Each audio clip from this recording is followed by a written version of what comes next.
man na ang pangalan ay Noah. Nabago ang konsepto ng Diyos at nag-isip muli ang Diyos na hindi ko nagagunawin o hindi ko na uubusin ng tao. Although gunawin pa rin, pero may ititira si Noah at ang kanyang lahat ng pamilya, asawa, mga anak, mga manugang. At lahat ng susunod na mga hayop sa kanya ay maliligtas. Ang lahat po ng susunod, sabihin nyo nga, susunod. Susunod. Yung marunong sumunod ay naligtas. Okay, yun ang naging laman ng barko o yung bangkang malaki.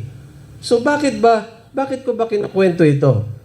Dahil ang Panginoong Yesus, yung nakita nyo kanina na pinalabas, ay nag-aanyaya uli ng pagliligtas.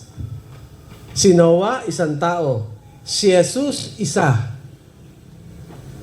Si Jesus, ang dahilan ng lahat ng bagay na ito. Sa Genesis 7, sabi diyan, pumasok nga siya sa malaking barko kasama ang kanyang asawa, mga anak, at mga manugang upang, ano daw, yung huli?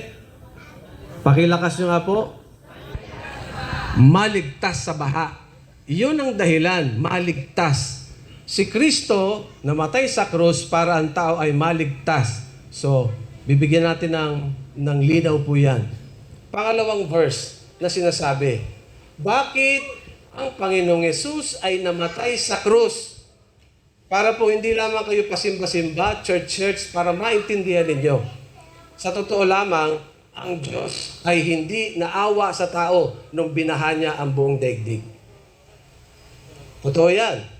Kasi ayaw na nga niya ng tao. Pero, once na ang Diyos ay nakakita ng isang matuwid o isang righteous, the whole family will be saved. Pwede ba palakpakan natin si Lord? Kaya nga, isang matuwid lamang sa pamilya o isang righteous sa pamilya, buong mag-anak ay maliligtas.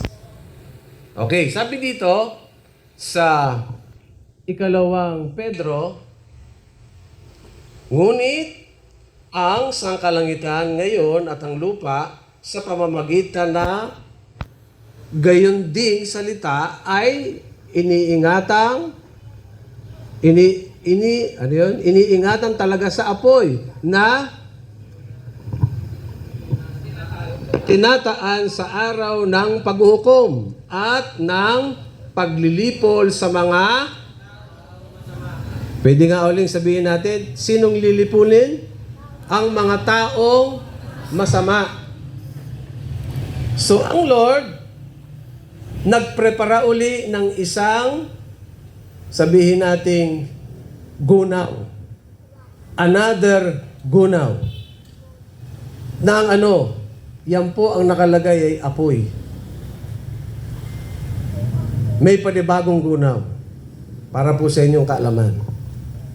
At yan ang dahilan kung bakit ang Panginoong Yesus ay nag-volunteer mismo na ang sabi niya, ako ang magiging kaligtasan ng tao.